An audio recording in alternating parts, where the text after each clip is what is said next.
अभी आप सभी मोइया मोइत्रा जी का नाम खूब सुन रहे होंगे। न्यूज़ में खूब चर्चा में है कि मोइया मोइत्रा जी की जो लोकसभा मेंबरशिप है वो समाप्त कर दी गई है। उनकी सांसदी समाप्त हो चुकी है।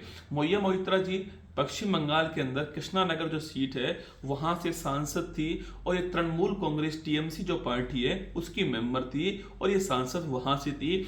अभी हाल ही में लोकसभा की एथिक्स कमेटी जो है, आचार संहिता जो कमेटी है, उसकी रिपोर्ट की रिकमेंडेशन के आधार पर लोकसभा स्पीकर ओम बिरला जी ने उनकी मेंबरशिप को समाप्त कर दिया है। उन्होंने कहा कि इनका जो व्यवहार है वो अनैतिक व्यवहार है, जो सांसद के व्यवहार से मैच नहीं खाता, इसलिए उन्होंने मेंबरशिप अंत कर दी है। एक्चुअली में हुआ क्या था, 2019 से 23 के बीच 4 सालों के अंदर जो मोइया मोइत्रा जी की जो पर्सनल लॉगिन आईडी लोकसभा के अंदर है, जिस पर आप सवाल पूछ सकते हो, ऐसा आरोप इनके ऊपर लगाया है कि उस लॉगिन आईडी से 61 सवाल पूछे गए हैं, और ये सवाल उन्होंने खुद नहीं पूछे हैं। ये सवाल उन्होंने कैश फॉर क्वेरी पूछा है, मतलब कि सवाल पूछने की उन्होंने रिश्वत ली है।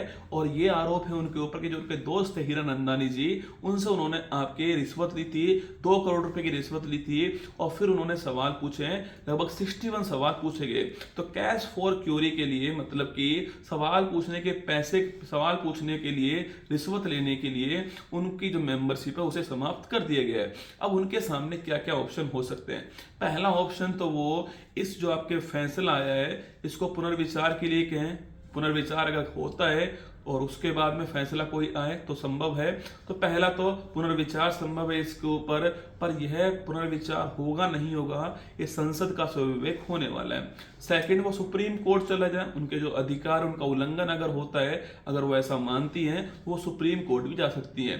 थर्ड, उनके पास ऑप्शन है कि वो स्वीकार कर लें और जो भविष्य में चुनाव होने वाला सीट पर उस चुनाव के अंदर चुनाव लड़े और वहां से जीते और वापस मेंबर बन जाए। फोर्थ ऑप्शन उनके पास ये भी हो सकता है कि जो आचार संहिता है उसका अधिकार क्या है, इस अधिकार को वो चुनौती दे सके, और अगर ये क्षेत्र उनके अधिकार में नहीं आता है तो ये फैसला पलट सकता है। तो आचार जो आपकी जो कमेटी है, जो एथिक्स कमेटी है, उसकी अधिकार को चुनौती दे करके ये फैसला भी पलट सकता है।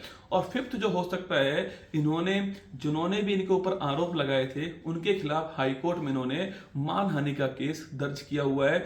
अगर ये हाई कोर्ट में मानहानि का केस आपकी जीत जाती है, मतलब इन्होंने उसमें कहा गया है कि ये केस जो है, ये जो आपके आरोप लगाए गए हैं वो उनकी प्रतिष्ठा पर आपके हमला करने के लिए लगाए गए हैं, अगर वो मानहानि का केस वहां जीत जाती है तो संभव है कि जो फैसला है वो पलट जाए। तो ये कुछ ऑप्शन उनके सामने होने वाले हैं। आप बताइए अपनी राय में लोकसभा का फैसला क्या रहा आपकी राय के अंदर। ध्यान रखिएगा अपना। जय हिंद, थैंक यू।